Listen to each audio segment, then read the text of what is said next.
Oh, thank goodness, I made it out of this map alive. Barely alive. You saw I got 4% health. Jeez, I could have turned back and probably gone backtrack big time to try to get some more health, but I chose not to. I just wanted to get out of there.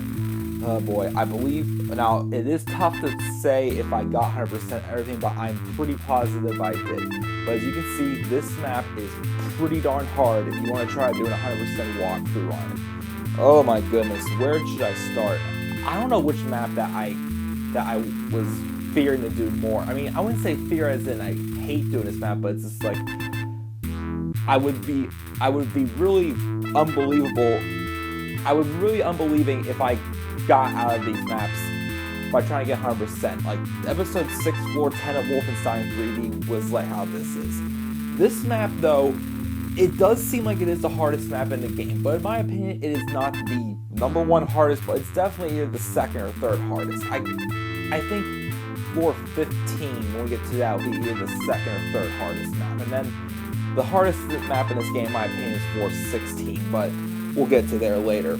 But the thing about this map is, it's not so hard in terms of the enemies. It is the secrets. And this is one of those maps, like floor 11, which are the only 2 maps, I believe, that I'm gonna have to, like, actually use a map. Like, I screenshot the map on my phone, and literally have my phone there as I'm doing this map. So anytime that I slowed up in this map, it is because of that. There are 32 secrets in this map, and that is just unbelievable. And then, you know, earlier when I thought 20 was a lot, when I thought 12 was a lot in floor 19, and even floor 12 too, but most of those secrets were together in that way to get to the exit for the secret level.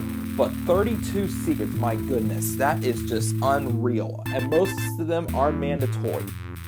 The beginning part especially is very confusing. You're trying to push all those walls back to cut a path so that you don't block anything off so you can get everything pretty much. That is probably one of the most confusing parts. What also can be kind of confusing, of course, is the area where you head to get to the silver key.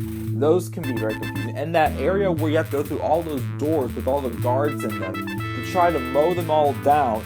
But what's confusing about that area also is there's a lot of locked doors, and they all require the silver key to get through. That can be a little confusing, and of course you want to be careful you don't get like locked in certain areas, because you know, you never know, you can like walk through a door after a guard lets you in, and it can lock you into the locked area, you can't get out.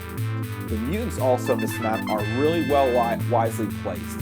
And especially at the ending in that purple area, I was so cautious going around that corner because I can never remember how many mutants are in that room. and literally I was just literally holding down the mouse button with dear life to try to mow down the rest of them. Because as you've seen in most of these levels of Wolfenstein 3D, you can barely turn a corner and those mutants can get mowed down so quick. And with 4% health, gosh. Again, I could have gone back and refueled, but I chose not to. So, I'll suffer. We'll see what happens when we get to floor 13. Until then, folks, I'm the Club of the Man 1993. We still have a little bit of ways to go until we get the spear, but we'll get there eventually. Alright guys, I'm out here. Take care everybody.